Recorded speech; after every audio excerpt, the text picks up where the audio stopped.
Question from Bhakti Shila Mataji. Why did Srila Prabhupada choose Narasimha in his temples? There are so many avatars who have killed demons. Then why this one Asura killer avatar?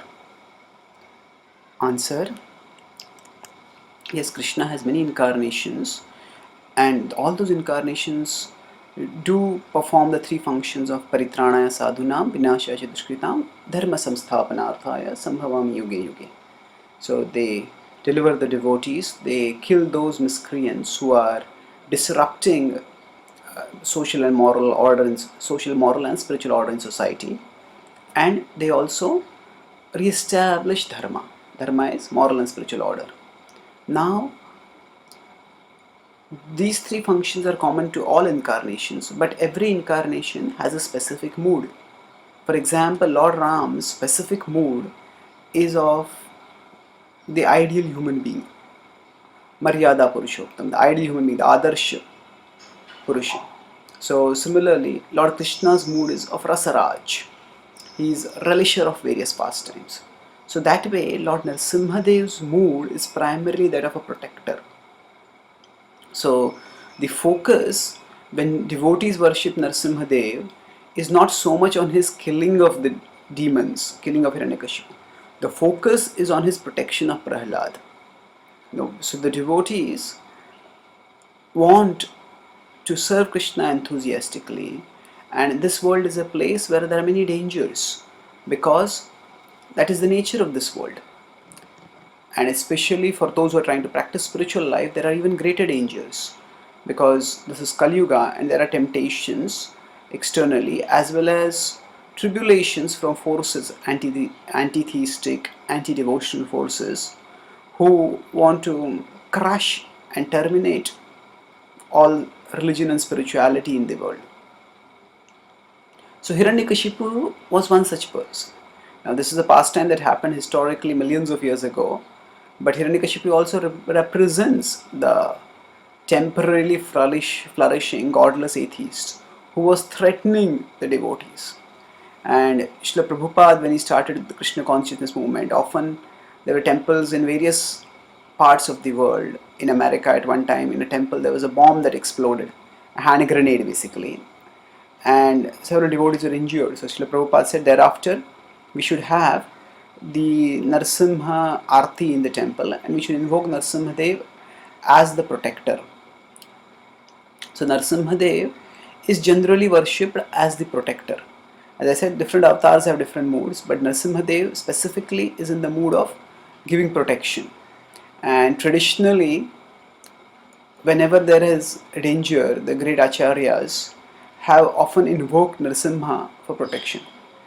So the speciality of the Narasimha avatar is not so much the killing of the demons. That's why we will not see that because of the violent imagery which is seen in Narasimha picture, it is not that devotees start engaging in violence. Not at all.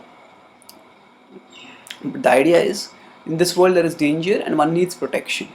So the pastimes are to be understood both at a historical as well as a symbolic level. The symbolism doesn't replace the history, it doesn't supplant the history, it supplements the history. So the symbolism is that although there were many demons throughout history and they were all creating disruption, but Hiranyakashipu was a demon of formidable proportions, and he had conquered practically the whole universe in his times, and he also wanted to specifically torment and terminate the pure devotee Prahlad. And Prahlad was defenseless because there was everybody in the universe had been subordinated, so nobody would come to his rescue. And moreover, it was like a family matter, because Hiranyakashipu was the father of Prahlad. So who will protect a child from a parent who is abusive?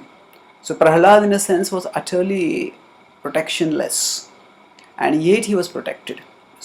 So Hiranyakashipu protected him, Hiranyakashipu threatened him for a long time, but Prahlad was protected all the times in various extraordinary ways by Narasimhadev through his mystical arrangement. And finally, when Narasimhadev appeared at the challenge of Hiranyakashipu, is the Lord there in this pillar? Then the Lord appeared and delivered Hiranyakashipu also. So Lord is not primarily interested in killing anyone. He is interested in delivering everyone. So even the killing of a demon purifies the demon and delivers the demon.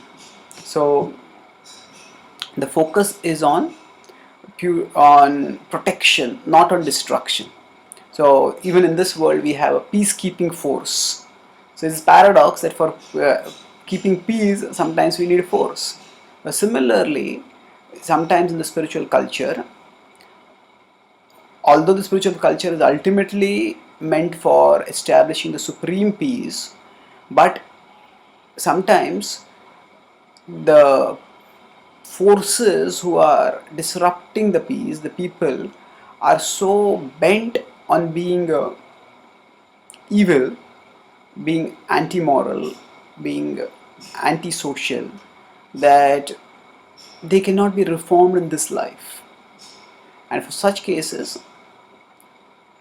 and the only way to stop them from harming society and harming even themselves by doing bad karma is by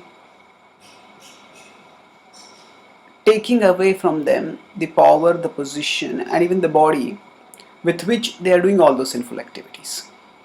And then the soul, having no such powers, then it goes on, it is also purified by the contact with the Lord, and the soul goes on to an auspicious destination.